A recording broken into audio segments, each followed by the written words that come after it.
Ko sem bral te zgodbe, kaj so prišle in ene so srce parajoče, se mi je včasih zazdelo, da v svojih pogovorih, v vsakdanjem življenju in kaj najbolj grozno včasih tudi v svojih intimnih življenjih, drug do druge ne znamo biti in ne moramo biti do te mere iskreni, kot smo lahko v zgodbah, kot smo lahko v pesmi, kot smo lahko v umetnosti.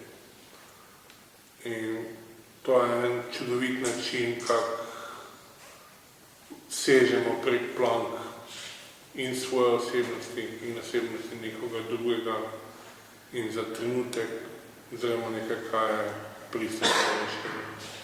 Za trenutek se prepoznamo v varnosti nečesa, za kar se to lažemo, da je izmišljeno.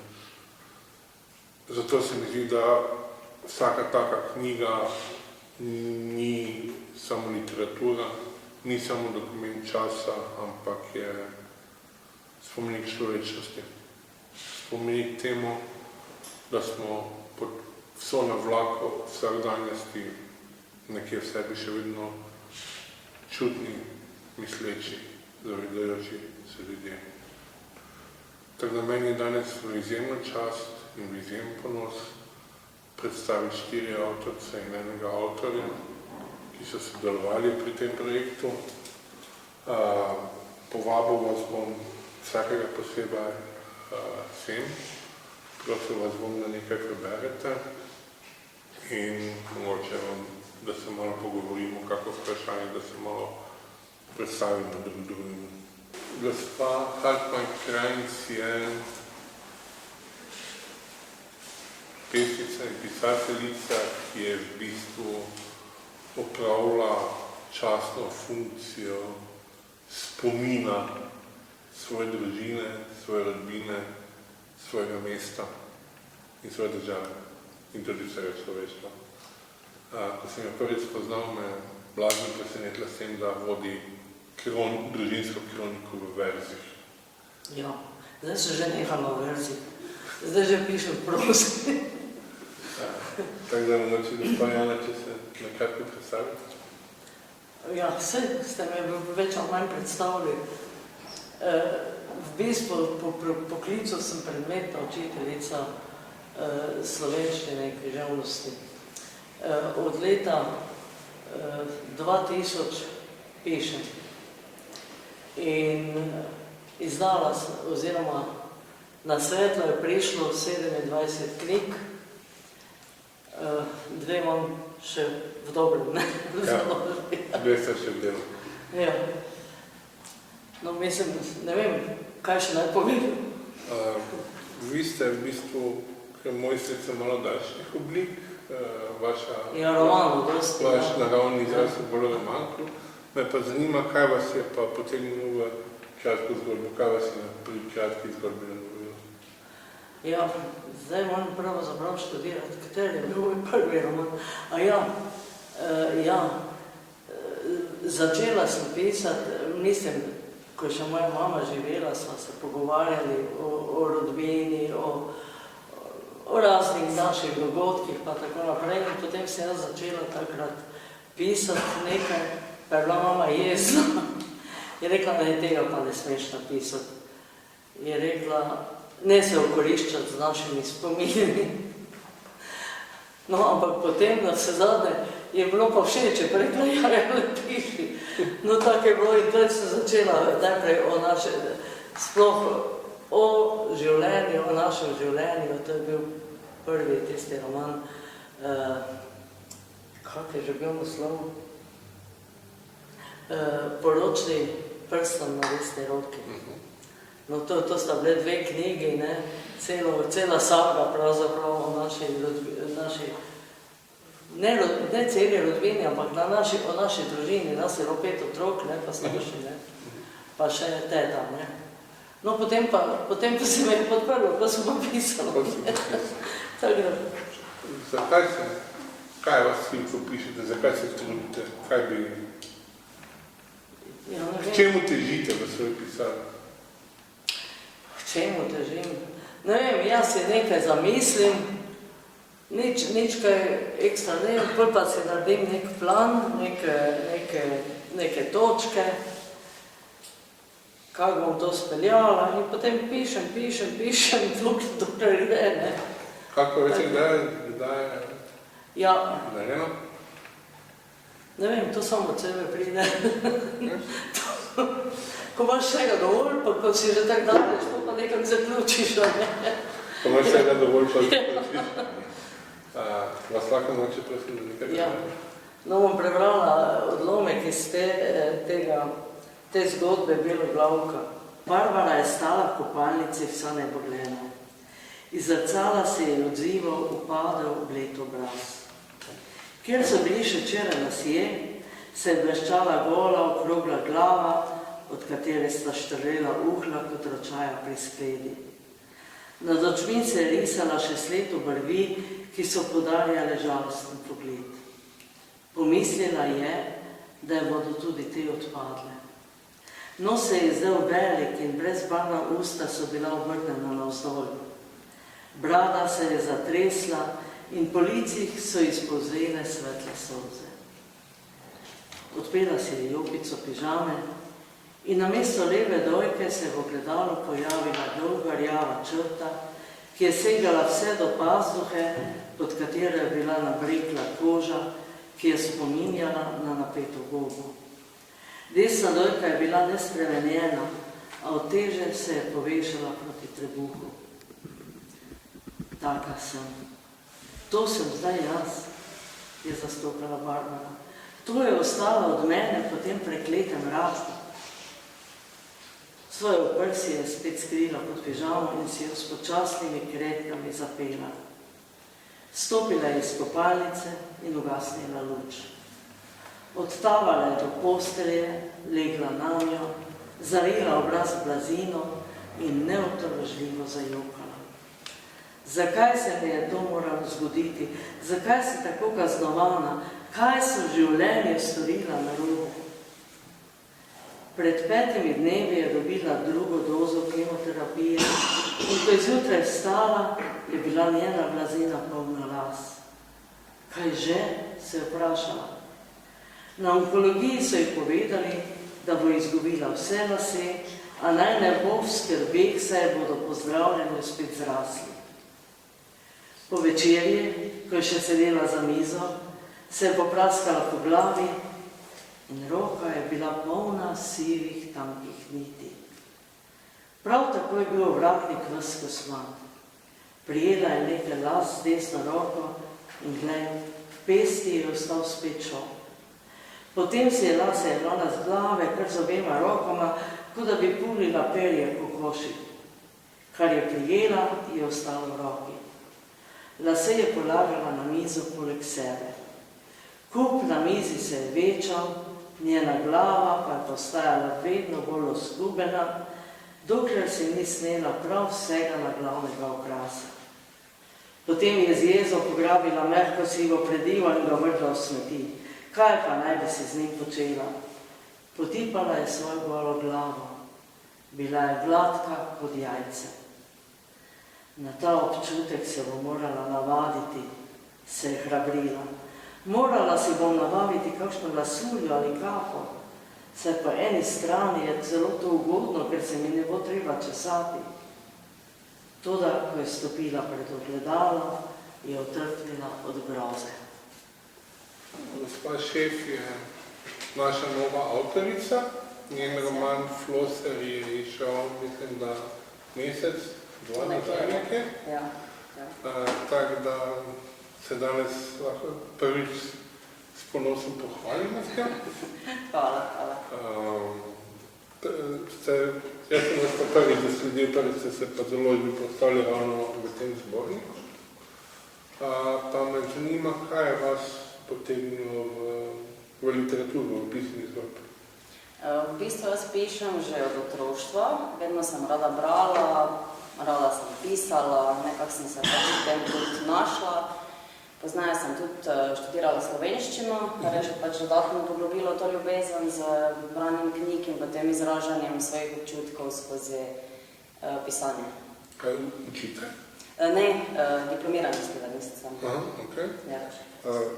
Pa me zanima, kaj je take, s čim vas integrira pripovedovanje zgodb?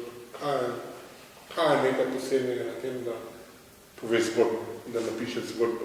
V bistvu nekaj takega, kot ste vi povedali na začetku, ne, da pač mogoče ljudje ne upamo določenih stvari ali občutkov izraziti telesno, ampak je mogoče lažji način skozi zgodbe, se pravi kot neka terapija. Ne. Tako da to pač v bistvu, da pobegneš na nek način od resničnosti v nek domišljijski svet. Meni je bilo tako blazno tolažbo, mi je bilo vaše zgodbe prebrati, ker sem se spomnil 17-letnega Mulata, ko sem bil včasih, ko je 2 dni pred Božičem z kapuco čez glavo, pa z slušalkami na uhah, pa z black metalom hodil po Mariboru, pa prekinil lučke. Tako da, vaša zgodba je pa tako, da človek vidi, da ni sam v takih trenutkih. Pa me mogoče zanima, kaj se lahko spremeni od enega Božiča do drugega. Ja, lahko se spremeni dosti, ne? Je pa vprašanje, koliko smo ljudje sami pripravljeni, mogoče stopiti korak naprej ali pa korak nazaj. Tako da v bistvu je vse na naš sami, koliko si sami želimo nekih sprememb, oziroma koliko vidimo ali pa si priznamo določene napake pri sebi ali pa mogoče pri drugih. Ok, in kakve napake si je mogoče dobro priznati, kako higijeno priporočate? Iskreno spoštovanje pa empatija do sočloveka. Empatija. To pomeni Tako. Vas lahko prosim, da nekaj Lahko. Moja zgodba ima naslov Božični večer, prebrala pa en kratek odlomek. Še nekaj let nazaj je sedela na božični večer pod strešnim oknom. Opazovala je zvezdnato nebo in čakala, da ga bo jela. Materine besede so ji vedno znova odzvanjale v glavi. Če boš dovolj dolgo zrla v nebo, ga boš mogoče zagledala. Sama sem bila tvojih let, ko sem ga videla, kakor strela je švignil čez nebo. A vendar sem lahko razločila obris jelenov, ki za seboj vlečejo sani. Samo na pravi trenutek moraš počakati. Sedela je in čakala, a nikoli ga ni videla. Kasneje, čez nekaj let je spoznala, da je bila to samo ena v nizu laži. Božič je bil zanjo najlepši čas v letu. Pravzaprav je bil to edini dan, ko sta se oče in mati bila sposobna pretvarjati. In skoraj da edini dan v letu, ko sta se pogovarjala. Kakor da bi ves blišč okoli Božiča posrkal vase vse težke besede, grobe dlani in hladne stene. Sedeli so tako za mizo, ona, sestra, oče in mati. Njeno srce je bilo polno. Postavili so božično drevo in se usedli k večeri. Na mizi je stal venček z 2 načetima svečama. Na ostali 2 so pozabili. Ugasnil je plamen po mladih srcih. Nije bilo žigalice, ki bi imela tako močno iskro, da bi ga zanetila nazaj. Nato sta morala otroka hitro spat, saj nikoli ne veš, kdaj te bo obiskal dobri mož z darilemi. Jutro je prineslo darila in realnost. Skupaj z okrasnim papirjem so letele grobe, kričeče črke. Nato je sledila tišina, ki je navadno trajala nekaj dni. Tistega leta je bila še posebej jezna od dobrega moža z belo brado. Vsako leto mu je na skrivaj napisala pismo. To pismo je navadno odvrgla v nabiralnik na poti v šolo. Tudi to leto ni bilo nič drugače. Le da je bila to leto njena želja drugačna. Namesto pisanih punčk in najmehkejših medvedkov si je to leto zaželela nekaj povsem drugačnega. In edino to leto njena želja ni bila uslišana. V svoji družini je postala embalaža z napako. Slišala je barve, kako šepetajo v črni noči. Videla je dehteči vonj, kako se je prelival v brezveterju. Nikogar ni bilo, ki bi v hladnih dneh tišine ponudil toplo dlan. Naslednji bi prosil gospod Mirjam Gostinček, če se vam pridruži.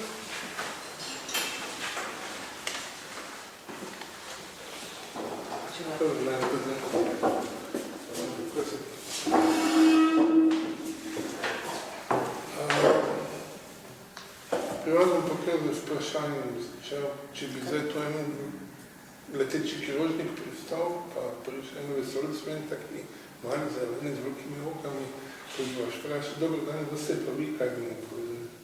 Ja, ne vem, jaz sem Mirjam Gostinčar, socialna delavka. Ok. Dolgo že? Ja. A pišem če dolgo? Ja, pišem skozi, to je v bistvu moj način sproščanja zraven socialnega dela, ki je pa kar malo včasih psihično zahtevno in mi to pomagalo. To je ena od stvari, tako da ja, Prebavljate. Ja, lažje stvari. Tudi dosti, v bistvu to je bazen ideje, socialno delo. Ja. Tu imaš nebroj teh raznih zgodb pa to, no. In v bistvu, ja, tako na način sproščanje, pa tudi ustvarjalnost, no, to mi pomaga. Pišete tudi kaj na iz tega? Ja, zelo veliko imam takih bolj socialno-kritičnih zgodb, no. No, tudi drugačnih, samo v bistvu v glavnem kratke zgodbe, ja, na temo sociale, tudi krivic včasih, včasih so tudi kakšne krute zgodbe, no, ampak tako, kakor je življenje, ne. Ja, tako se. Čemu pa težite, ko pišete zgodbo, kaj vaša poetika, kaj se trudite? Ja, v bistvu, mene pač kar odnesem, to je en drug svet, kjer se čist, pač en usporeden svet, ki je čist drugačen od realnosti, no, in tam uživam, no, tako. Kukor me nese, in tako pišem, to je to. Najlepša, hvala. Prosim. Lahko, prosim, da Ja. Pa mogoče vi imate malo krajše zgodbo, bi kar celo? Kar celo, ja, lahko. V bistvu zgodba je nastala na osnovi ene resnične zgodbe, ki je bila kar pretresljiva, no. V Ljubljani je pač en narkoman povozil 2 otroka, no, in pač, ko sta šla iz taborniške hišice domov, tudi moja otroka sta nad tem tabornikom hodila in sem pomislila, kaj če bila ona na tem mestu, ne, in to je bilo. In pa sem malo povezala s tem, kako je pa določenim ljudem to odpuščeno, ker imajo zvezeno. Pač to je to. Sem pa pisala o slengu, tako da mogoče bo lažje, če berem, ja, da boste razumeli. Skratka, zgodba se pa nos naslov Psi. Odprem oči, pogledam v stroj. To ni moja soba, niti moj flet. Zraven leži blondinka. Njenega imena se ne spomnim, niti podrazno. Počasi stavim sliko. Včer smo se ga s frendi fino nabutali, malo smo krožili po cool placih, buteljke, koka, več krogov, nekako mi je vratal za 5. Zdaj je še na off, pogledam na uro, fakt, 9, kriza. Vstal pobiram svoje cunje, vlačem jih nase. Spomin dela bolj na približam. Najprej so v kopalnici, pa par črtic, pol na kuhinskem pultu, pa na pojskli. Ne spomnim se, če je bilo okej. Vem sam, da imam fucking muskel fiber. Po prstih se zvlečem v kuhno. Na slepo izbrskam kozarc, natočam vodo, v žepu pa urin. Njami, kakor se da hitro sklisnem iz fleta. Takoj, ko sem zunaj, pokličem Tamaro, tajnico. Pomiri me, da je sestank za mačjo hrano planiran šele v Benih. Aleluja. Ne smem zajebati tega posla, itak da ne. Kje je makina? Pritisnem na ključ, nekaj zaklika prav bliz. Še sreča. Usta porinam Airwave Ultra Fresh. Stisne me, fajn zašvasa, do ključi nazaj, kar malo zašvicam. Bemfal se svet kot jutro, ni šans, da bi se izgrešil. Odprem vrata, se vržem na zic. Urežem vtaknem kartico, mašina zaprede. Pritisnem na gas in brum, završi po ulici. Šmignem pod podvozi, rihtam usko. Ko dvignem pogled, je že prepozen, fucking too late. Čez zebro pred mano koraka kača malčkov. Zelo počas, ampak zame čist prepozen. Prehiter. Vidim sam še njihove rutice, rumene. Tudi sam sem imel. V sekunde ujamem zgrožen pogled, verjeten perfoksa. Potem se vse spremeni v kašo. Tamali letijo čez havbo, v luft na vse strani. Zmes rdeče pa mavrične. In pol vakuum. Začnem se krohotati, ne morem se ustaviti. Zavem se situacije, resnosti situacije. Bližajo se ljudje, očevidci, kaj vem kdo vse. Odločim se v hipu. Preheftam se na gas in zviznem. So long. Butnem čez vzhodno rampo, odnesejo na cesto. Briga me, brzim naprej, direkt na avtocesto. Vrti se mi, odprem šipo in bruhnem. Vozem kar nekam, dol v eno hosto. To je edina šansa, ki jo imam. Zadeva prometna nesreča, datum 24.12. Jutri bo Božič, pomislim, res fino. Skodaj so nas poklicali v intervenco. Zaskrbljeni ljudje iz BS-a. Vsi v šoku, prometna nesreča. S Pavlom ožgeva službeno škodo, nažgeva sireno. Pred nama gruča ljudi. Naokrog po travi cesti posejana telesca, čevlji, obleke, rudice.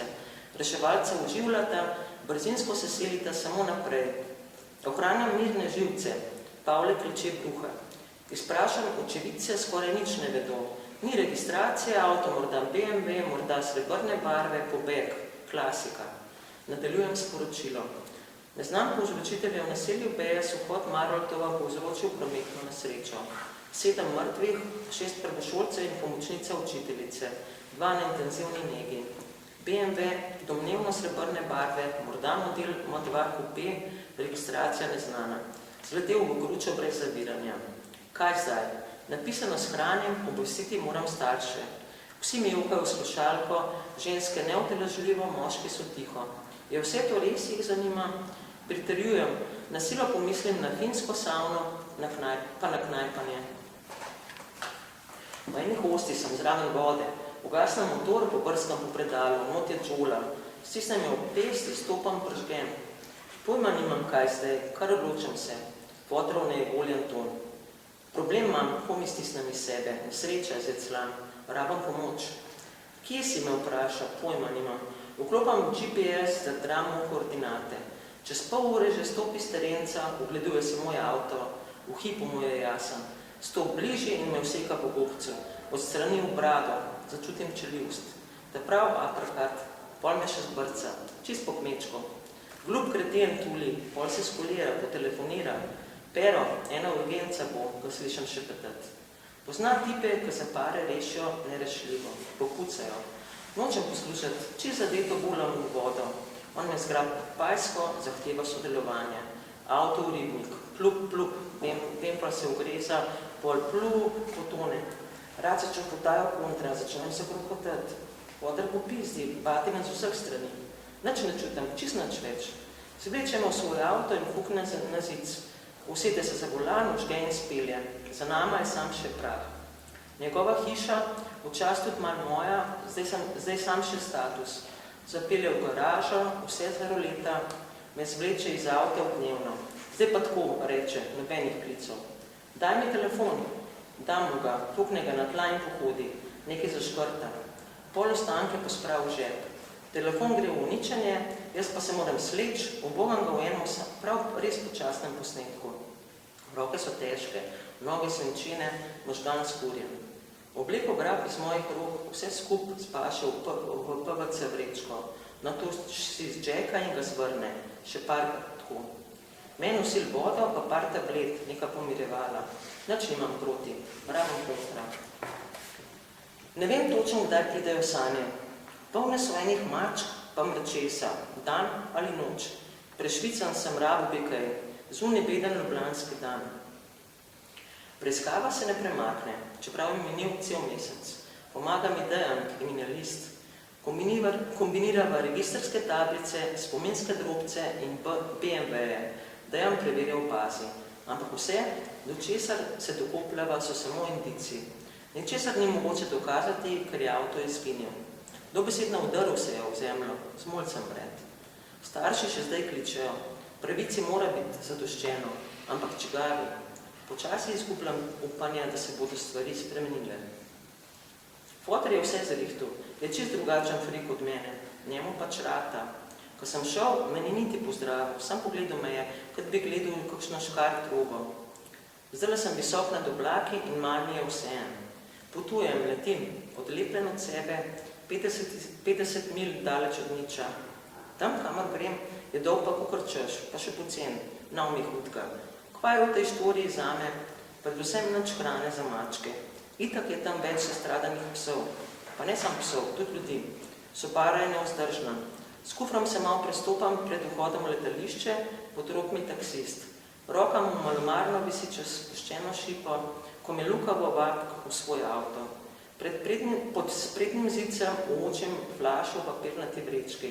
Na retrovizorju se maje mini Kristus na razpelo. Nemirno trza pod neverjetnimi pospeški. Midva pa čist kul. Gospa Nemec, vi ste tudi pesnica? Naša avtorica pred leti je išla vaša zbirka Pot, tudi slikarčice, če se nema. Ja. Kaj ste bolj? Bolj slikarka, več kot 30 let že slikarka, samovka slikarka. Moje slikarstvo pa je zrazno. Nekaj mi je manjkalo. Za sliko sem premalo povedala in sem potem preskočila na pesmi. Zdaj pa še na kratke zgodbe. Kaj zmore beseda, kaj slika ne zmore? Kaj zmore beseda? Mislim, da beseda dopolnitev mojega slikanja. Vem, da sem imela občutek, da sliko nisem povedala čisto vsega, kar sem želela, zato sem začela uporabljati verze, ki sem jih dodala sliki. Tako da pri meni vsaj slikanje pove več. Beseda mi je dopolnilo k slikanju, no, to je bilo najbolj. Pa ilustriram? Ne ilustriram pa svoj del, ne, to pa ne. Glavna tema mojih slik so ženske v najrazličnejših oblikah, srečne, nesrečne, zlorabljene, matere, v glavnem ženski lik. In letos je bilo to tudi uporabljeno v tej svetovni kampanji Orange the World. Smo inerviralke mariborske predstavile skozi virtualno galerijo te slike, ki predstavljajo nasilje nad ženskami, na drugi strani pa kako izgleda srečna ženska. In to je bilo podkrepljeno tudi z besedilom. Mogoče veste, kje je ta stik, oziroma ta prepad med besedo pa med sliko, kje eno pride v drugo, kje se dopolnjuje? Veste, kje se tak prestop zgodi? Ja, ko gledam sliko, pa se mi zdi, da pove premalo, da moram še nekaj dodati. Ampak z barvo več tega ne morem, sliko ne morem, potem pa poskušam z besedo. Tako je nastala tudi ta pesniška zbirka Pot, kjer bi lahko vse pesmi umestili k eni sliki, vsako pesem k eni sliki. Tudi zgodbe nastala na ta način? Ja, tudi. Delno tudi. V mojih zgodbah je dosti, kako naj rečem, barv uporabljenih, dosti likov, ki se ukvarjajo s slikanjem. Tako da, vse skupaj se nekako prepleta. K čemu pa, zakaj se trudite, ko pišete zgodbo? Kaj se trudite, kaj naj bi zgodba bila? Kaj je vaša poetika? Želim povedati, oziroma nekaj, kar ljudje ne vidijo, ozaveščati ljudi. V bistvu so moje slike, moja poezija so kritična. Predvsem opozarjam na stiske otrok, opozarjam na vojne, opozarjam na vse, kar je slabega. Poskušam s tem, ko napišem nekaj lepega, poskušam spremeniti svet oziroma ozaveščati ljudi, da ni vse samo črno, da so tudi nekaj tako.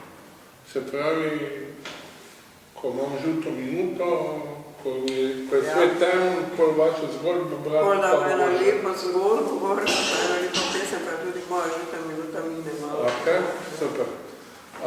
Vas lahko prosim, da nekaj preberem? V knjigi je zgodba z naslovom Popolna družina.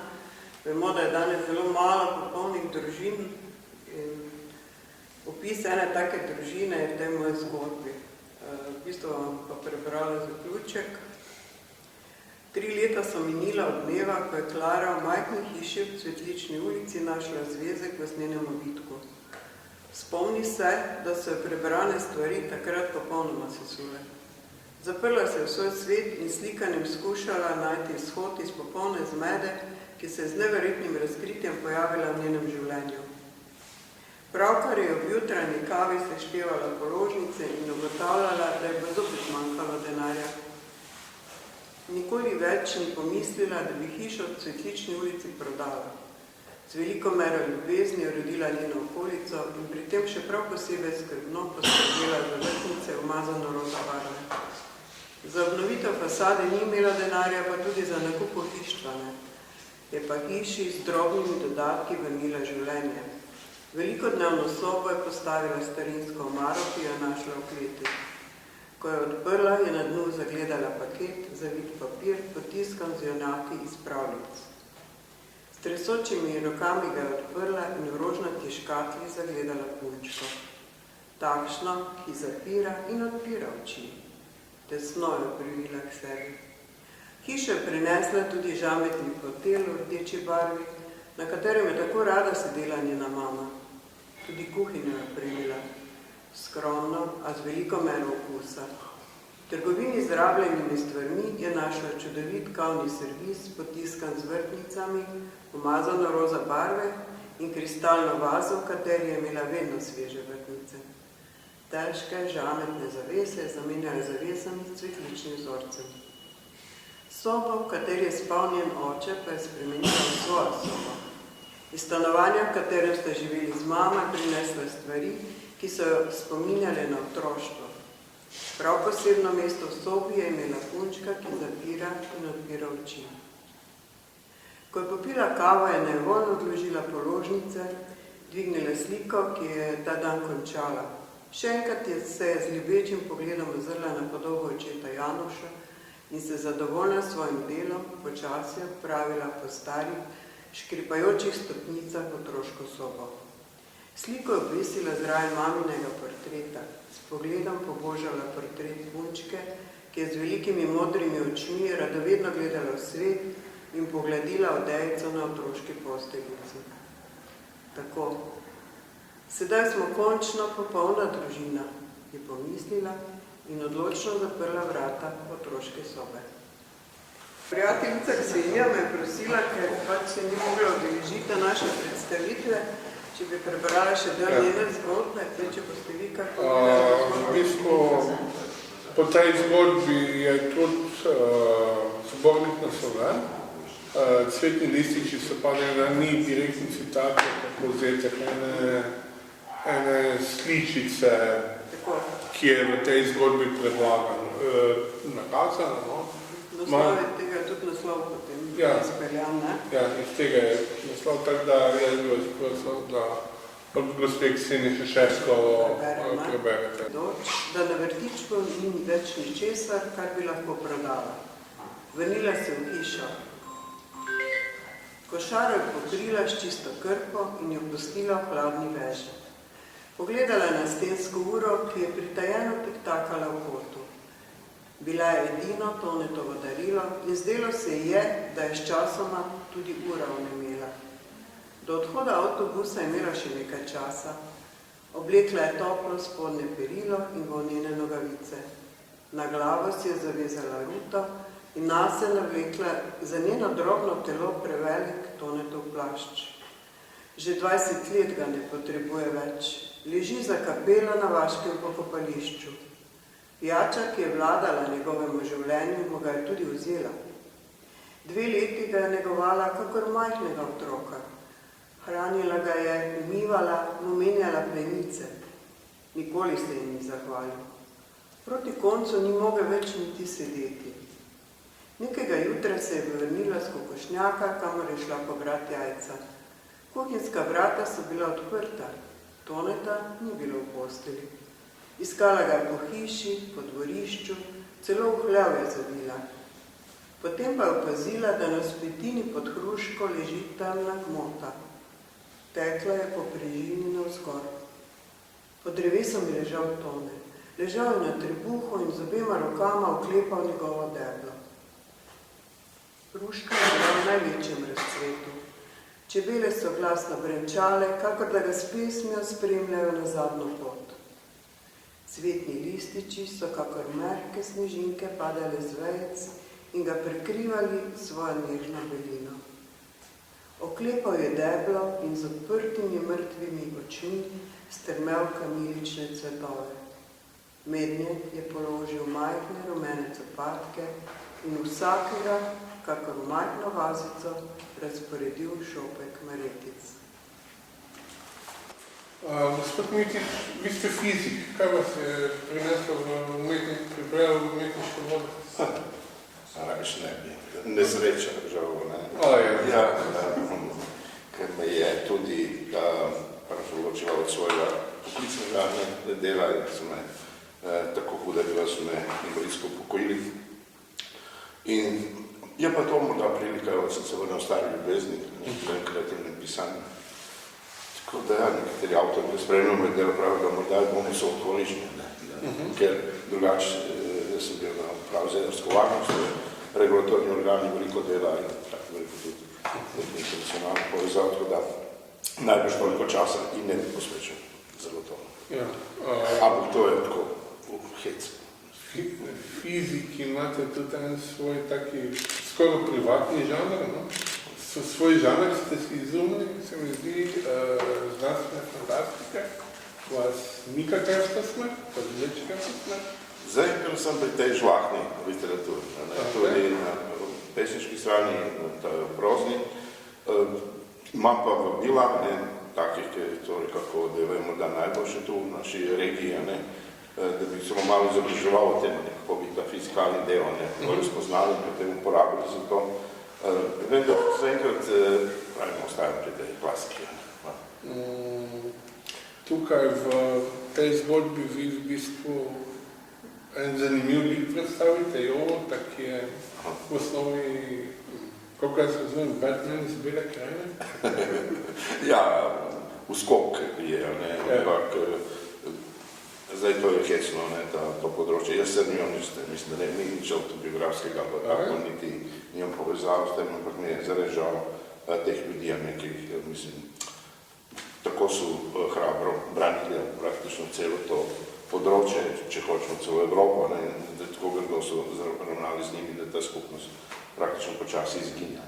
In v vsaki vojni v bistvu še dodatno na hitro zgubijo veliko, v tej zadnji pa morda celo največ.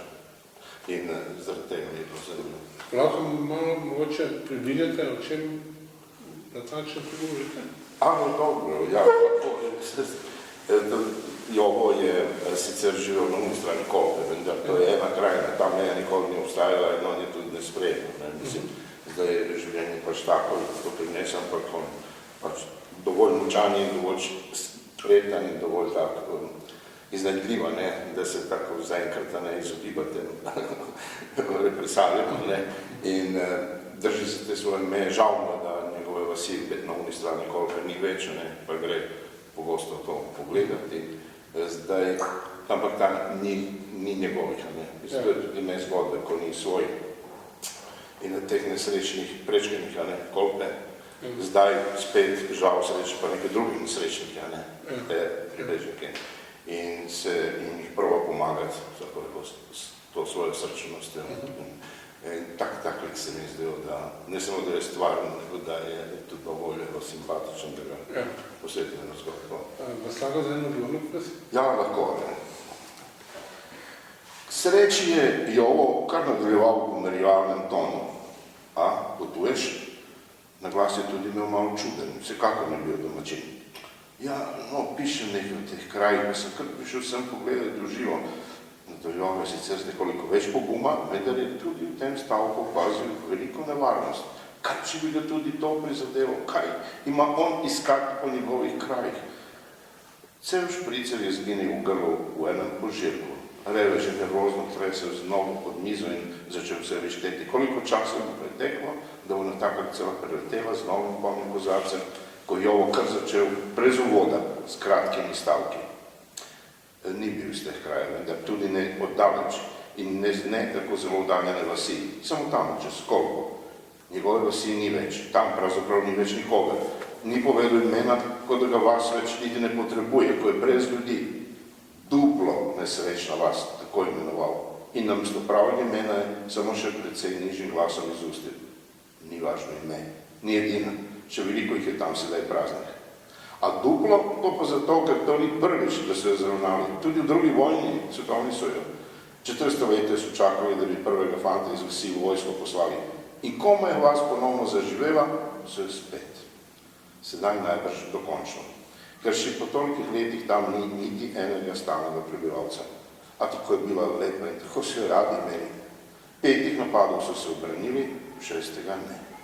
Sami vaščani, vaščanki, mladeniči, vsi, ako so vas zavrnali, so redki preživeli mrtvi strani.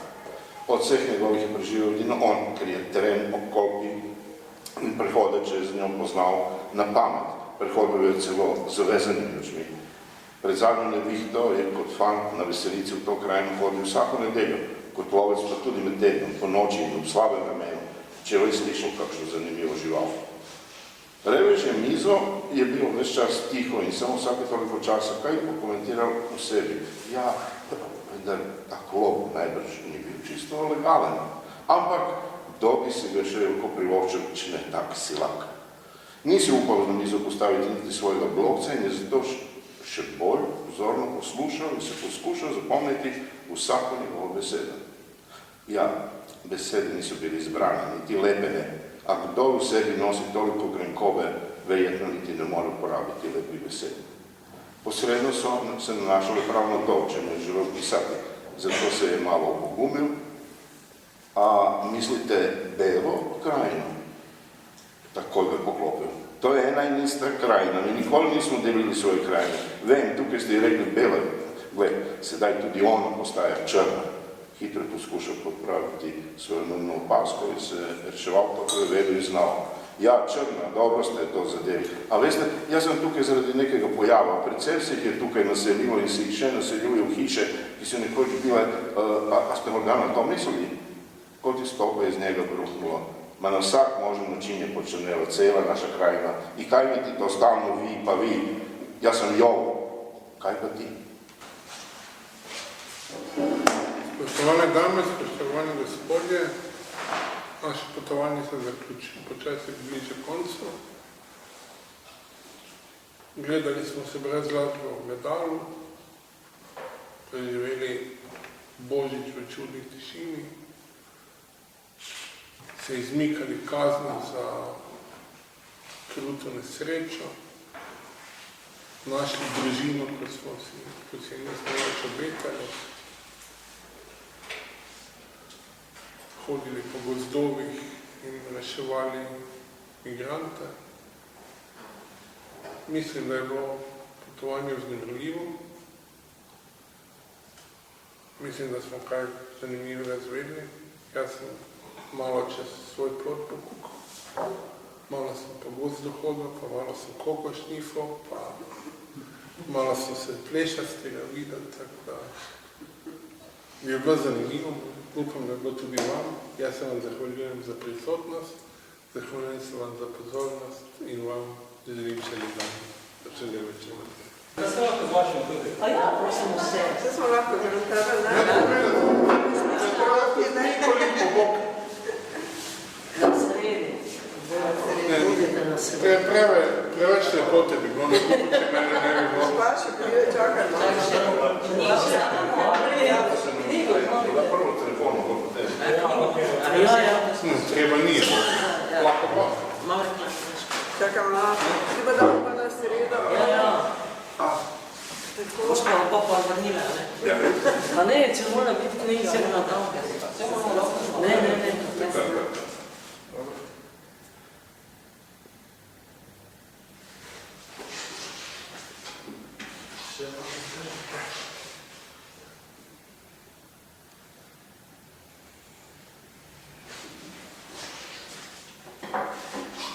Samo še zdaj, če pa moramo Ja, to pa res, ja.